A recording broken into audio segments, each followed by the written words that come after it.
Vincent Van Gogh, people told him, you can't be a great painter, you only have one ear. You know what he said? I can't hear you.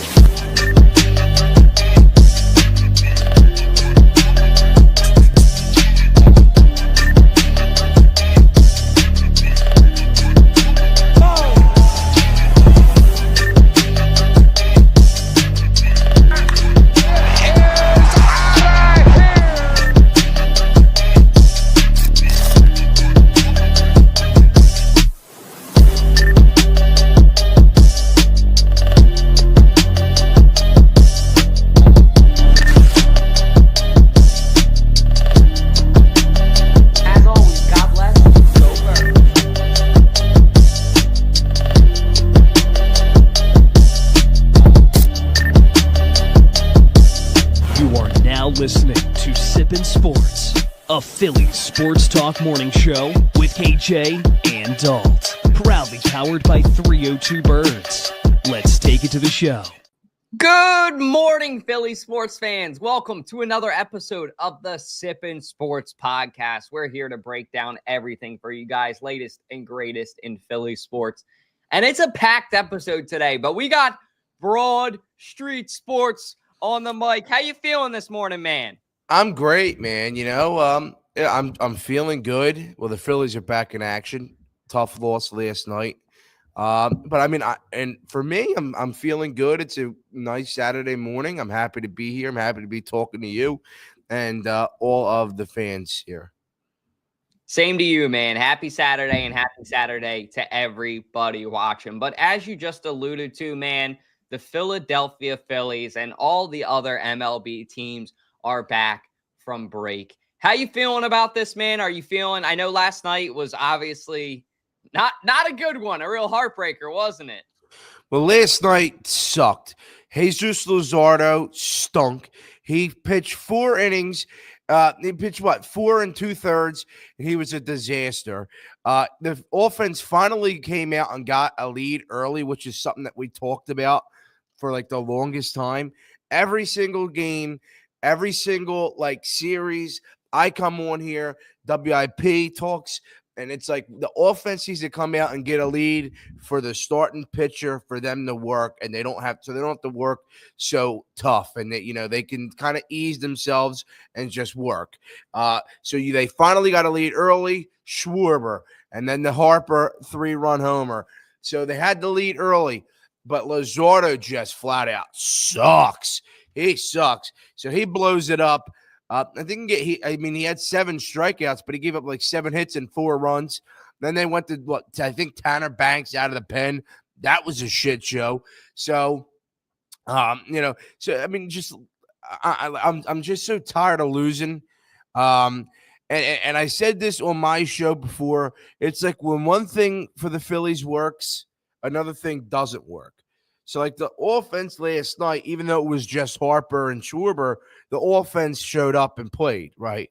Then the pitching staff blows. Then there's the times when the pitching staff is great, when it's Wheeler, it's Sanchez, it's Suarez, and then the offense has not a clue how to hit a baseball. It's a disaster. It's a shit show watching this baseball team. And Dave Dombrowski, hey, you better wake up, man. Oh, it's a disgrace. But yeah, last night wasn't fun. You had a whole week essentially. You had 4 days, and Luzardo didn't play in the All-Star game, so it's kind of like you came out flat. Yeah, that's on you, my friend. You sucked. So I don't know. I don't know. But I'm not happy with the performance. You're coming out of an All-Star break, and it's just you were flat, especially with a lead early on in the game. Yeah, it was frustrating when you had that lead. I think, was it 4-1 at one point? It was 4-1, and then they had a home run, and then Trout had a RBI single or double. So then they just started hitting. But it's just. It's like when Luzardo gets into trouble, and it's like the same thing with Nola, but when Luzardo gets into trouble, he has not a freaking clue how to work himself out of the trouble. He like he stays in the he like once things start to spiral, there's no like trying to keep it from spiraling. It just goes and it gets blown up. Yeah, I agree. And I love Chris's comment in here. He's just addressing the elephant in the room, as he always does, which is they need to look at firing Dombrowski, man. If they don't make a move, it's obvious this team needs to make a move. Like we said, okay, maybe they'll come back. And you're right. You hit the nail on the head earlier. The offense came out with a little bit of a pop, which was nice. Like that was exciting. Okay. You come out, you get a little bit of a pop. We're not used to seeing it. Bryce Harper for last night, for God's sake, has 2 home runs. Kyle Schwarber has 1. You know, the guys are playing great baseball. And at one point, I think it's 4-1. The next thing I know, it's 4-4. And then I'm starting to shit my pants a little bit, right? Like any Philly sports fan, I'm starting to go, okay, here we go. We're going to go down the rabbit hole again.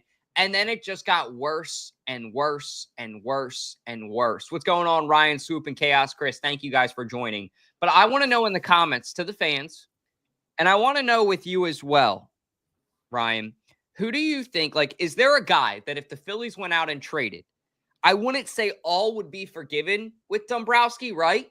Because I don't know that you can say that. But is there a guy that the Phillies could go out and get and it would put you in better spirits with Dombrowski?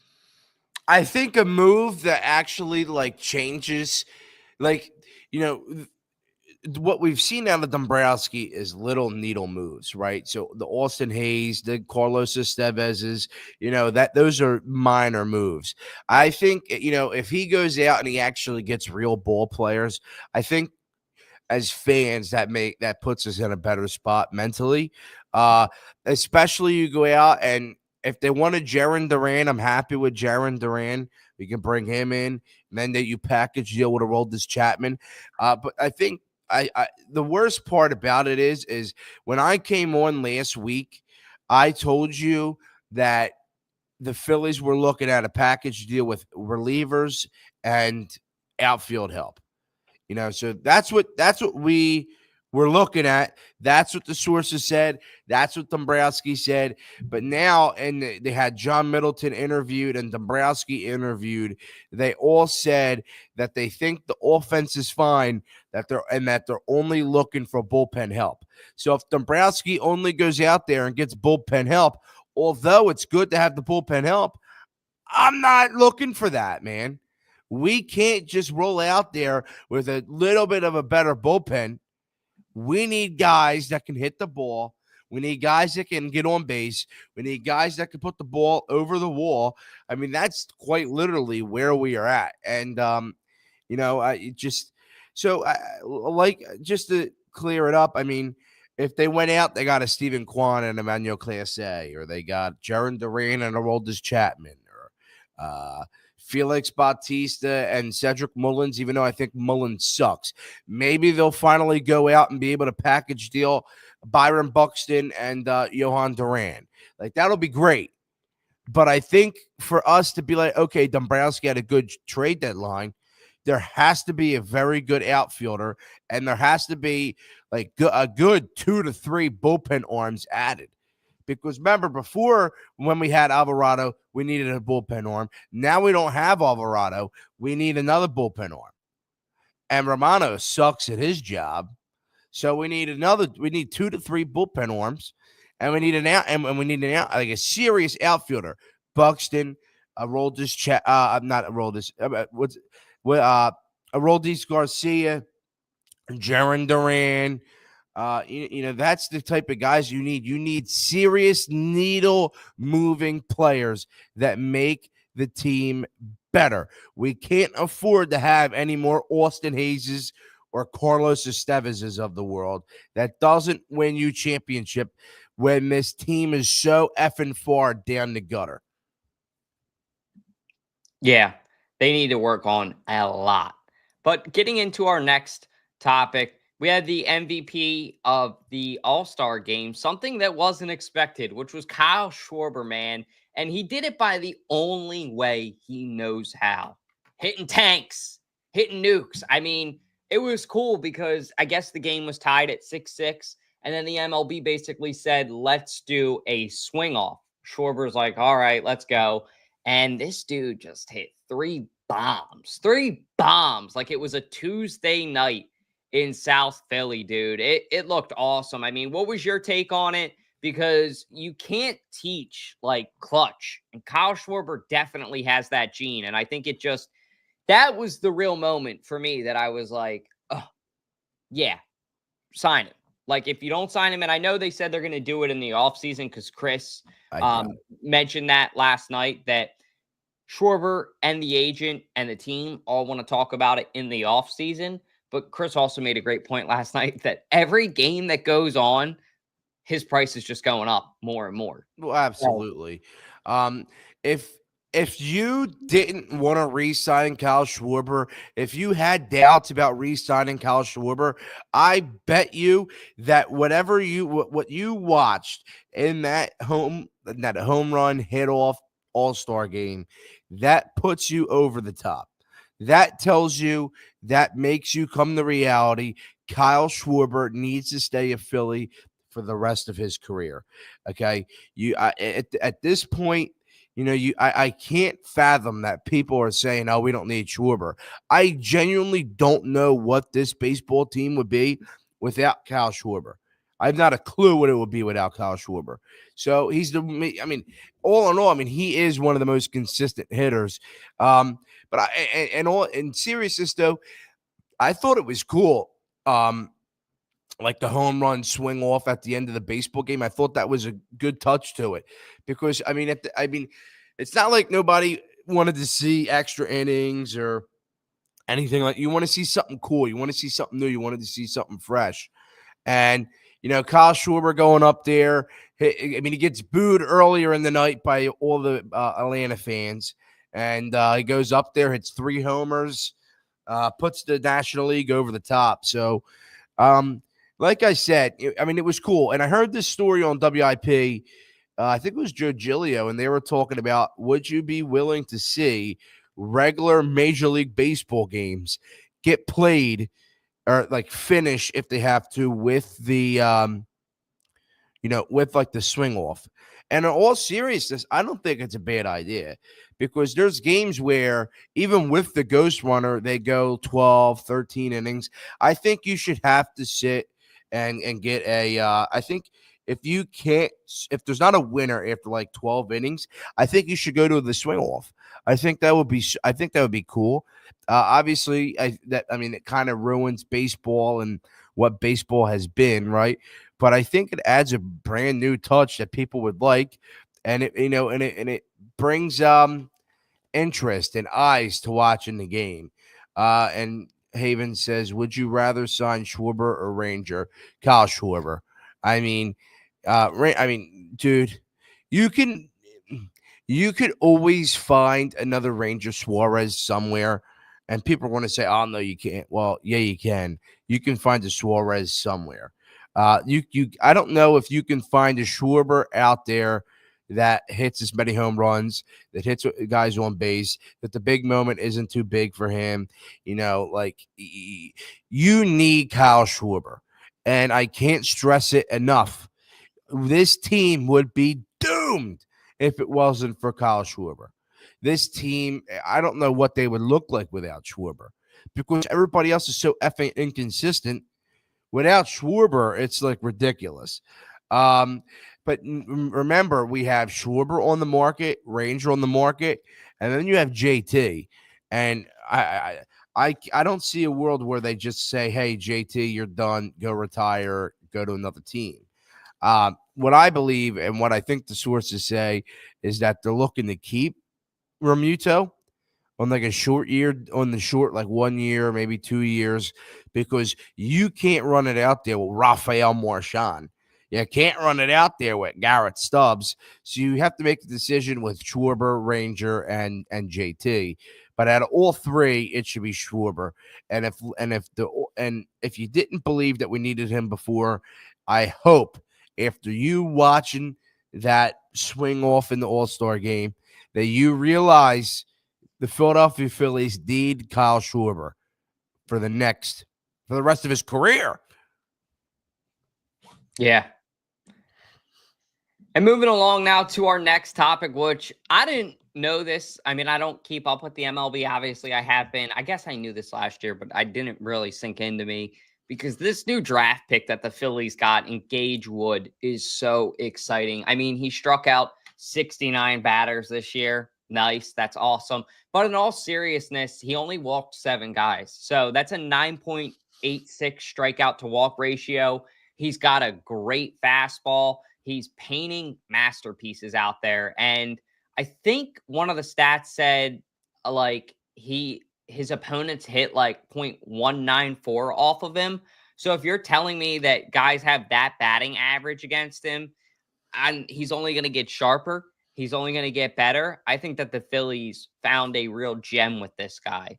So I'm excited. I think he's an exciting player and he's going to fit right in Philadelphia. What was your thoughts on the pick? I really did like the pick. I'm surprised that he fell to. I think the Phillies had the 26th pick, and I'm surprised that he fell that far. But in all seriousness, though, I think he's great. And I seen that the Phillies went with a lot of pitchers, and maybe all pitchers, because I mean the Phillies do lack pitchers. So when you look at it, Gage Wood is great, and I don't know if you've seen the highlights of him in the College World Series, the playoffs in the college. He's just lights out, mowing guys down. And not only has he looked like he's good, like he's a great pitcher out there with a lot of talent and could have a great major league career. It's not just that. It's the fact that he has like a swagger. He has a confidence. The way that he plays, the way that he if he strikes somebody out in a big moment, he's going out there all hyped up. And that's something that I don't see a lot of Phillies players have, is being all hyped up and all jacked up and playing with a swagger and a confidence. So if we're able to add a pitcher that is like that, he strikes you out and he just says he's going out there and he's pumping his chest. I'd say he's like a Trevor Bauer, and like with his animations. So like Bauer would, when he would strike people out, he'd go crazy, right? Now you have Gage Wood, he's going nuts too, and I like that. I like guys that show emotion. I like guys that are happy that they were able to do a good job. But I really like this pick. I'm glad that the Phillies went with all pitchers and maybe majority pitchers. Gage Wood is good, and I think that he could honestly make it up the ranks pretty quickly, because I mean he was lights out. But I just really like the confidence and the swagger and just the way that he played throughout all the games, man. I really did. Yeah, I think that they found their guy. He will fit right in on this team, and somebody with passion all Philadelphians are gonna love. Somebody who maybe some Philadelphians don't love right now is that guy, Joel Embiid. Do you want to take this one first, Broad? Whatever you want to do, man. Yeah, go ahead. I'll let you take it first because I want to do some research first. I got to clean up on it really quick. But how are you feeling about Embiid, and would you trade him as well at this point where we're at? So just so everybody realizes, not only did we have the Paul George knee surgery saga, now we have Joel Embiid with more Sixers drama. He gets like interviewed and it's put out there, and he kind of like attacks the upper management. He attacks them and says, they never like they rushed me out to the court and so I could play. They knew I would like. In one article, he said that he wasn't like really ready to play, didn't feel ready to play in the Knicks series, and the Sixers forced him out there. And he's like, well, if I'm your star player, I'm supposed to be your franchise player. You're supposed to kind of like not baby him, but like, save him from maybe getting re-injured or hurt again.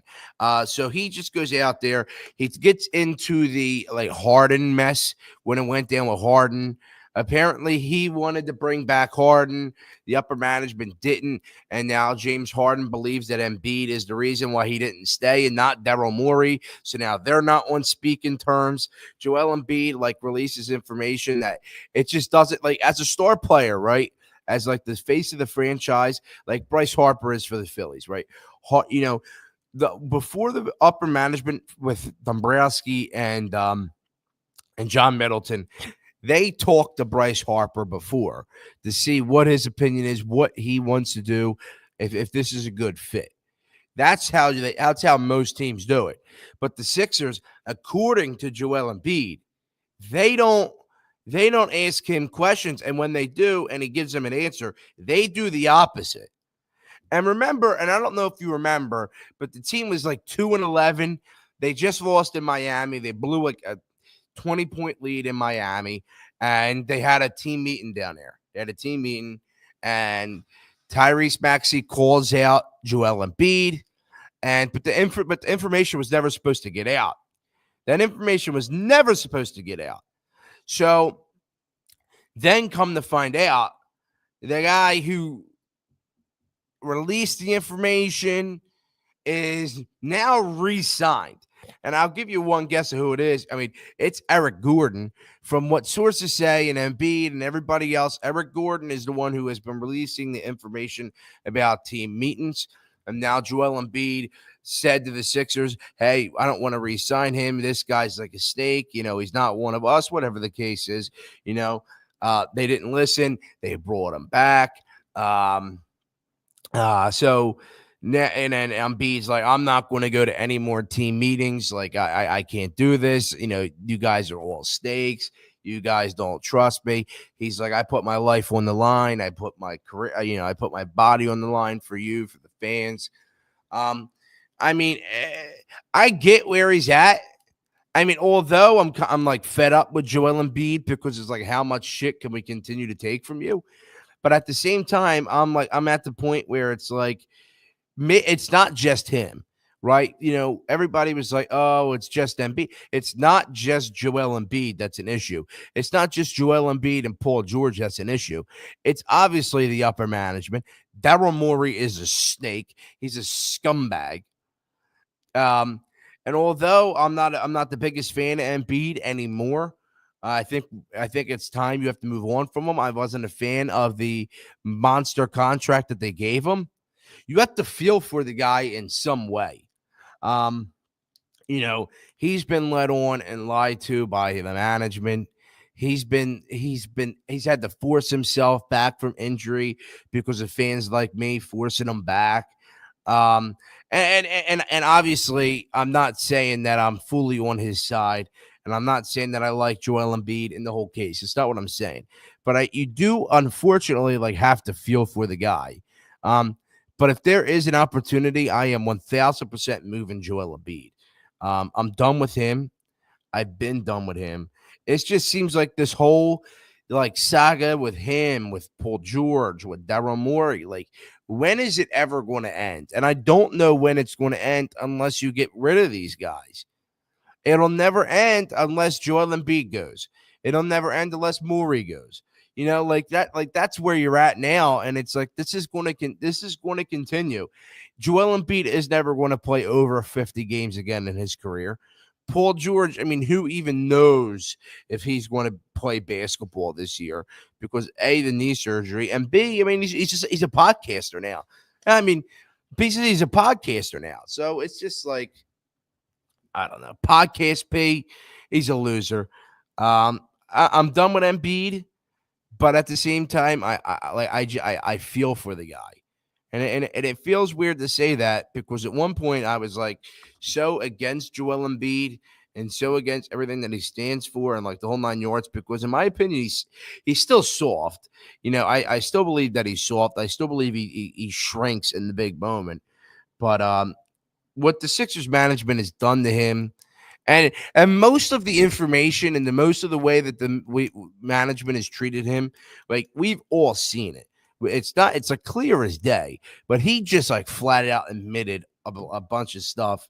And I'm happy to see it because this upper management sucks. And it's just sad. It is a shame for Embiid of what he's put up with and went through with his career. And I know he's not the only player. I just hope that the Sixers don't repeat the same cycle now with Tyrese Maxey, right? Or some of these other players that they're drafting, because it's not just Embiid, right?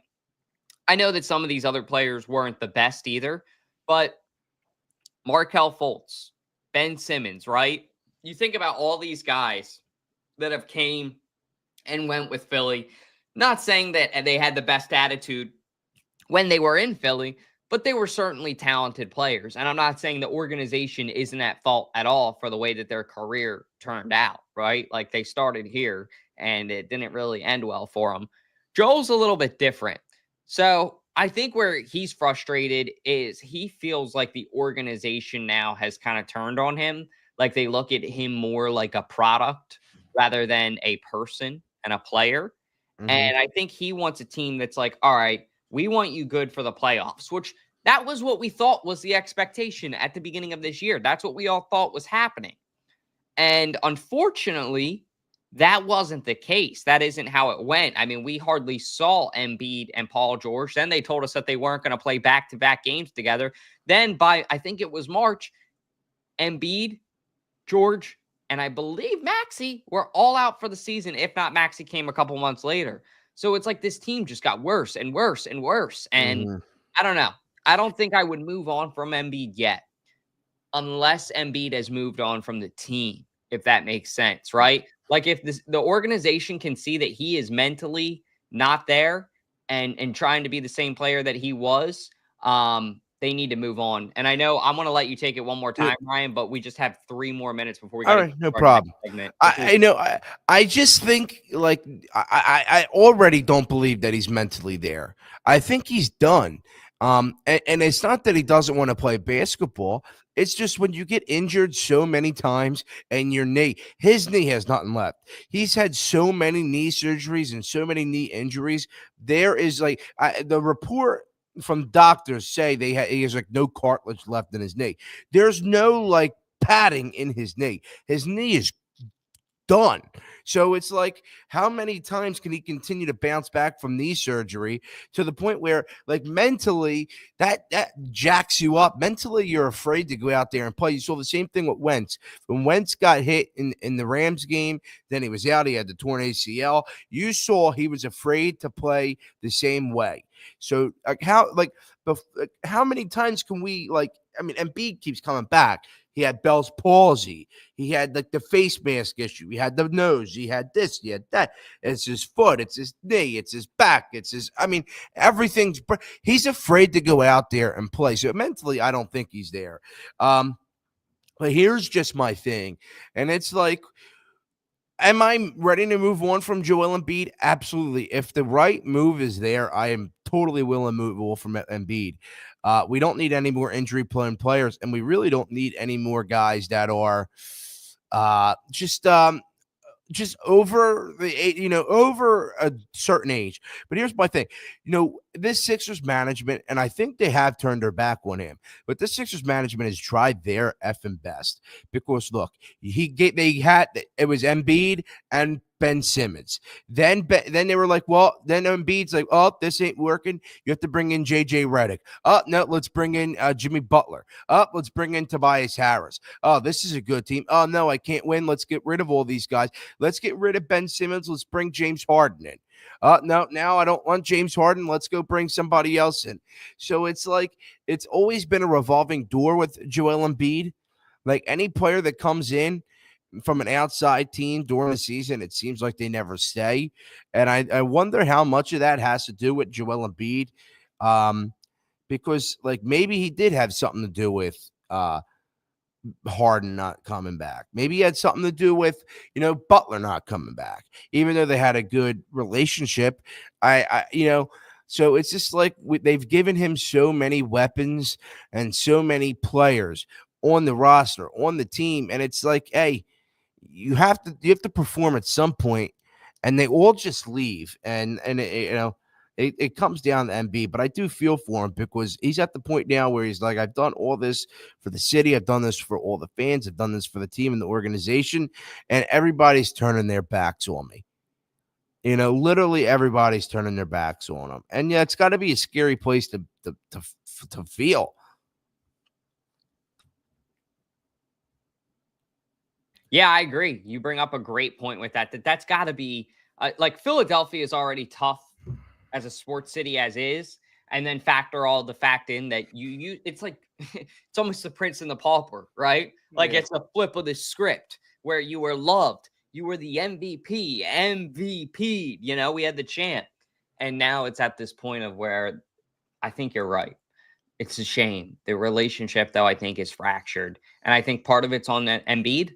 I think part of it's on the organization. I think part of it's on the fans, too.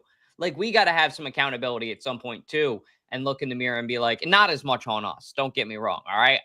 We're pretty good as a group. No, I'm kidding. But the point is, like, I don't blame as much of it on the fans because we're not in the locker room. We're not on the court. We're not making executive decisions or making decisions on the court for the team. So, yeah, I mean, we'll see what happens with the Sixers. Hopefully they turn it around. But let's get into something more exciting. And actually, perfect timing. My guy is right here, right on cue. We got a special guest, Joe Donahue. How you feeling about the Birds getting the ring, man? Oh my gosh, Dalton. Last night, just seeing all the photos and everything coming out of the ring celebration, that was great. It's sort of, again, this was the last time really that this team was able to, the Super Bowl winning team was together to celebrate that victory. So it was just a great thing to hear. So I'm super, I was super excited about that, and certainly to see the actual ring design. I think that was something that I think everybody in the city of Philadelphia has been waiting for. So now I know we only got you for 10 minutes, so I want to make sure we maximize that time. Yeah. First thoughts on the wings. I know none of us really were expecting that. Do you have a favorite part about the ring? And then follow-up question, what were your thoughts on the wings? Yeah. I think I'll actually, I think my favorite part about it is just how much detail goes into it. And I think we learned so much about that. That's certainly one of the traditions here in the NFL, right? Is how much detail and how much symbolism goes into the actual rings. I got some of this information from a friend of my show, Dave Spadaro, the Eagles insider, who he mentioned. So the ring itself, the bezel of the ring, has 145 diamonds on it, right? So that celebrates the Eagles' 145 points that they scored throughout their 4 games in the playoffs. And Dave pointed out this is the most in NFL postseason history. And then and that's also highlighted inside the ring, right? So like you have all 4 of the Eagles postseason games inside the ring. If you've seen the photos of it, that's what that's alluding to. Along with, there's other mantras that are around. There's there's the tougher, stronger together. There are a number of allusions to just the entire journey, right? The inside of the ring has the Brazilian flag because we started last season on the road in Brazil. And for the staff rings, so for the player rings have their autographs down on the bottom of the ring. But the staff rings have the sentence from Brazil to Bourbon to Broad, right? So that's an allusion that the entire journey of this season, which is really, really cool. I think just all of the details that are going into it.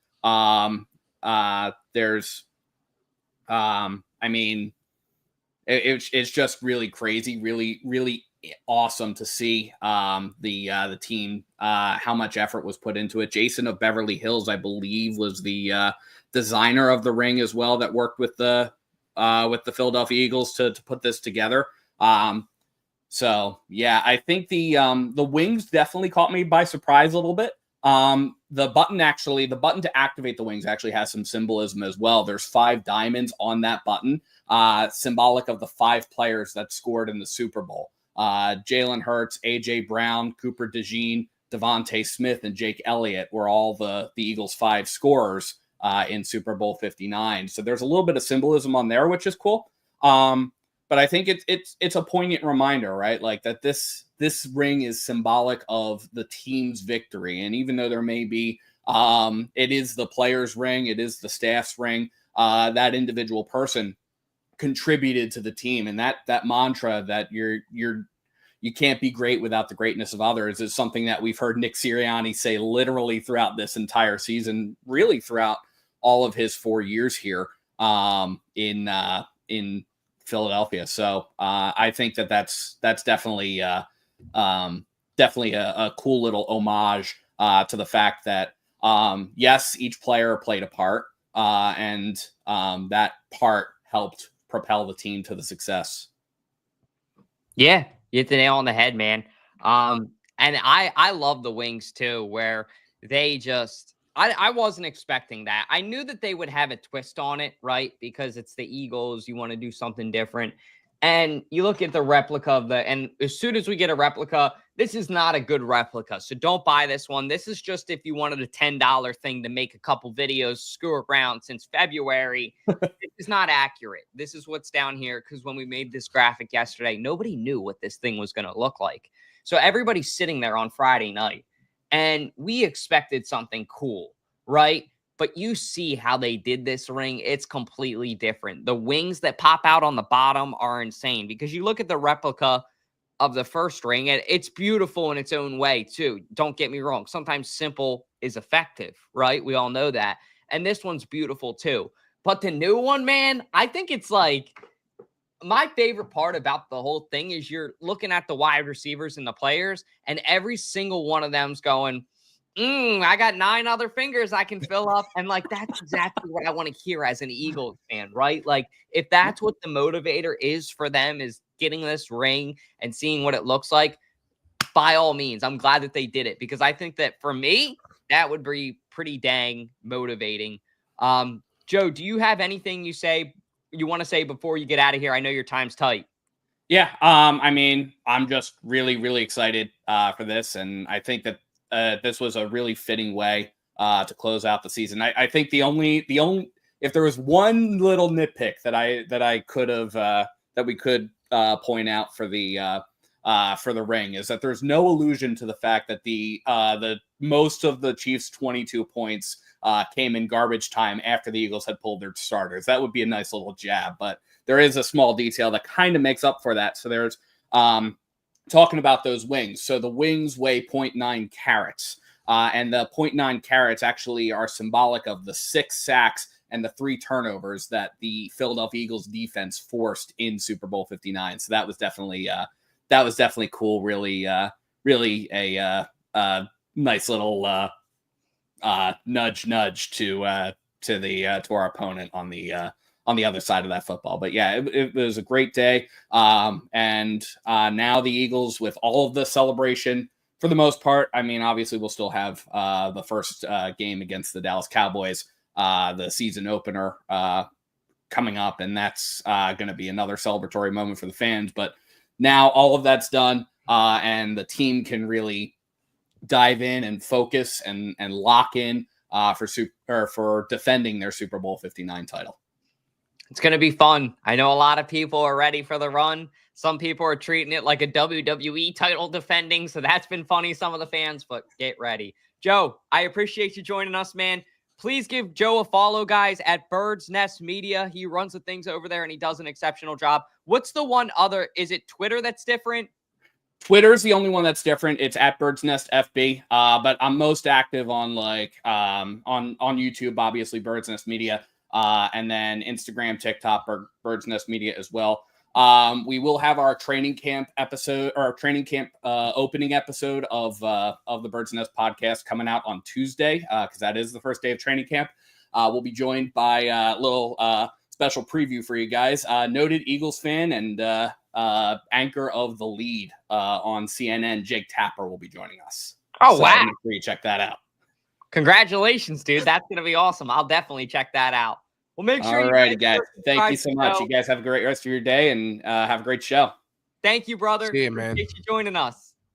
If you guys haven't, go give Joe a follow and subscription. We collaborate with him a ton. He's an awesome guy. But Ryan, I appreciate your patience, man. How are you feeling about these rings, man? What was your first reaction to the wings?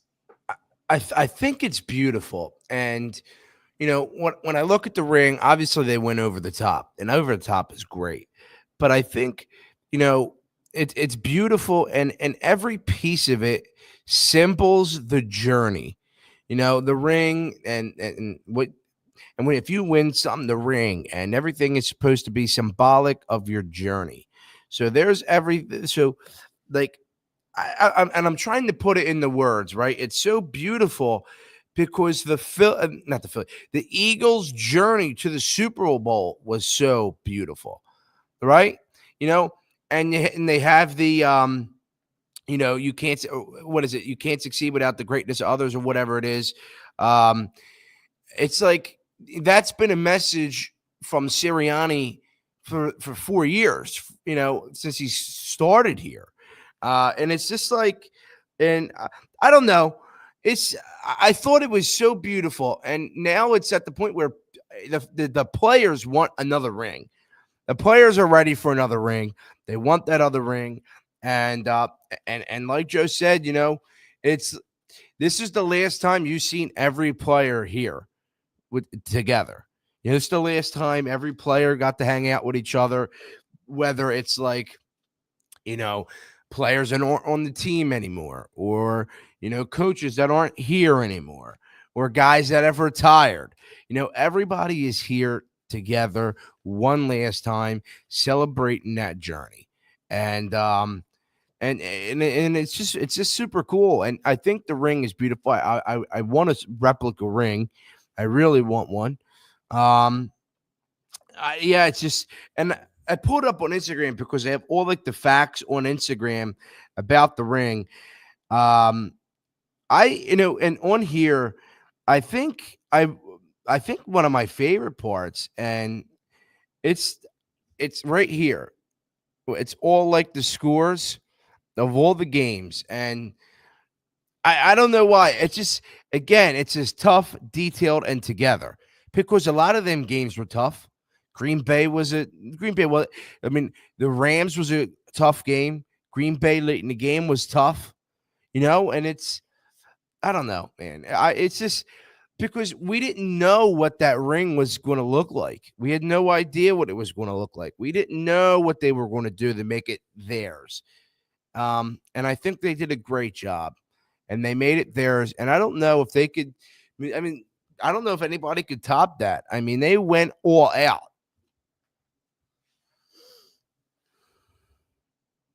Yeah, I love how you put it too in the beginning. Like, they went above and beyond, and it was a good thing. Like, I love that they did it. I wasn't expecting the wings, right? Like, when I'm watching, because I knew, okay, I'm posting this picture of this ring, and it's going to be similar to this, right? We knew that in the middle, it would be similar with the two Super Bowls stacked up, because there's only kind of one way to do that. We knew that the Eagles logo would be in the middle, and we knew that there would be an emerald and world champions.